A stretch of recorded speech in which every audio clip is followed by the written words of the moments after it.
Akkam jirtu nagartanii fayyaa keessanii ani har'allee barnoota baay'ee bareeddu tokko kan namni hunduu gaafii nama hundaa ta'e jechuudha. Isinii qabadhee jira jechuudha. Inni illee maali jechuun keessanii oolu namni baay'ee yeroo ammaatti chaanaalii yuutuubii fayyadamee galii mataa ofii argataa jira jechuudha. Chaanaalii yuutuubii fayyadamuudhaaf immoo yookaan immoo galii irraa argachuu monetaayiz gochuudha yoo diqqaate sabskaayibii nama 1,000 galuu qaba. Galuu kana gochuudhaaf yeroo baay'ee namoonni maal godhanii yuutuubii ofii liinkii viidiyoo yuutuubii ofii sirratti poost godhuu feesbuuk irratti poost godhuu jechuudha. Maaliif feesbuuk irratti poost godhuu? Maamilli isaanii yookaan immoo hiriyoonni isaanii feesbuuk irratti argaman sun deemanii akka isaanii sabskaayib godhaniif jechuudha. Garuu rakkoo tokkotu jira iddoo kanatti jechuudha. Liinkii san kallattimaan kan fuuneetiin feesbuuk irratti poost goonu yoo ta'e namni sun dhaqee yoo jedhe ni ilaala malee sabskaayib gochuu hin danda'u jechuudha. Sabskaayib gochuudhaaf ganaa iimeelii galchii maalii godhii kana godhii xaaxaa yookaan immoo piroosasii itti baay'isaa jechuudha. Akkuma beekamu namni kenna baay'een immoo iimeeliin fayyadamu iimeelii akkaataatti galchan hin beeku jechuudha. Har'a immoo mala ittiin rakkoo san furru qabadhee isinii dhufee jira jechuudha. Akka yoo kana laaltan jechuun salphumatti otoo iimeelii tokko hin barbaachisifne namni feesbuuk irraa ka'ee kallattima yuutuubii chaanaalii keessan bira deemee akka inni itti sabskaayib isin gochuu danda'u mala gabaabaa tokko qabadhee jira.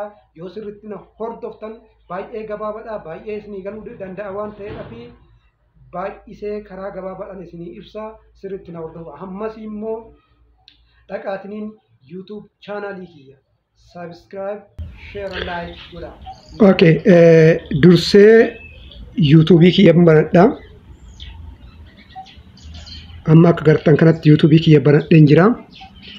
Fakkeenyaaf amma viidiyoon kun akka agartan kana viidiyoon kun ni mul'ata. Viidiyoo mul'atu kana deemee maal godhaa? Share bakka jettu gadi qaba. Sirriitti na ilaala.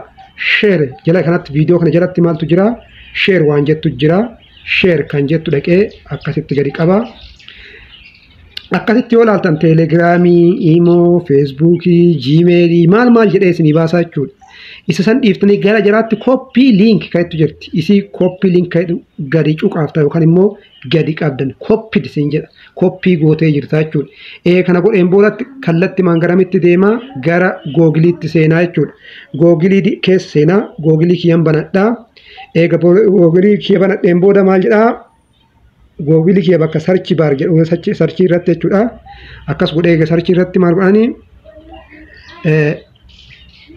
piiksii kunooti an dura waan sarchi godheef naa dhufaa piiksii io.en jedhaa an dura sarchii godhee jira waan ta'eef saniin boodatti akkas godhaa isinii bana. Ammoo waan akka duraatti itti fayyadamaa tureef inni akkanatti naa fide jechuudha.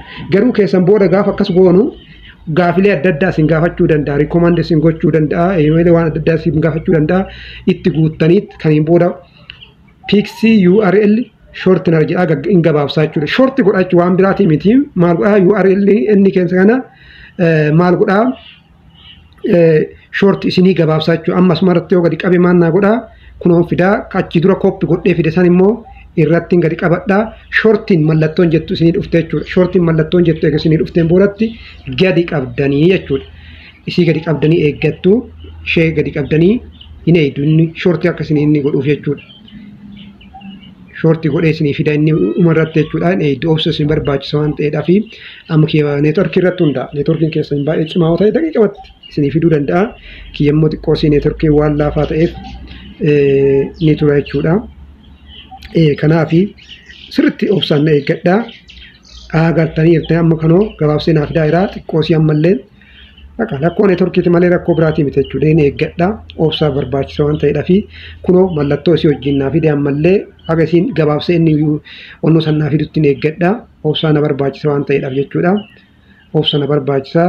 Okay kunoo ilaala. Amma asirratti fidee jira waan ta'eef isima kana gadi qaba. Ishee kana gadi qaba. Select all ta'etti kana gadi qaba. Saniin booda immoo kooppii ta'etti fudheeti amma garamitti deema amma kallattimaan jechuudha. Akkuma asii bahee kallattimaan gara feesbuukii kiyyaa deemaa jechuudha. Kallattimaan gara feesbuukitti erga deemeen boodatti amma feesbuukiin keessan immoo maal godhaa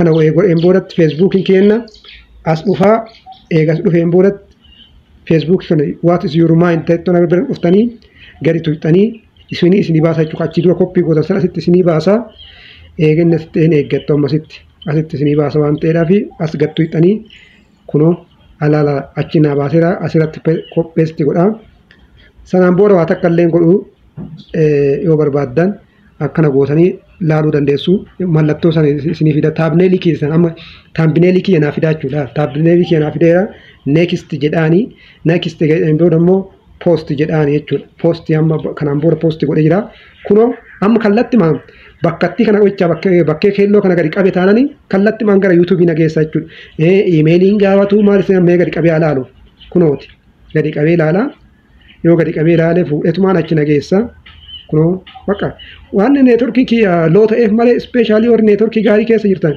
bakka kana amma yuutuub aappiidha yuutuub weeb jedha kanaafuu yuutuub aappiidha kan itti fayyadamnu waan ta'eef inni naa fidee jedha inni kanaan booda koontiiniyuu jedhaanii koontiiniyuu booda kallatti maal ammoo kiyya bira nageessa jechuudha viidiyoo keessan bira nageessa kunoo viidiyoo kana amma ilaala kanaan booda sabiskiraayib gochuu fi hin dandeettaan sheer gochuu hin dandeessii danda'a namni waan salphaadha jechuudha waan hundaa kallatti maal sii keessa inni kunoo haala kanaan kallatti maal sii keessa waan ta'eef ofirraa cufaan amma kanaafi kallatti maal sii keessa kanatti fayyadamtanii jennaaniin nama baay'een dhufanii kallatti maal sabiskiraayib isin gochuu danda'u iimeelii hin barbaachisu maaliin barbaachisu cinqii tokko hin barbaachisu amma YouTube channel kana subscribe share like naa godhaa galatooma amma barnoota biraatiin walitti dachaanutti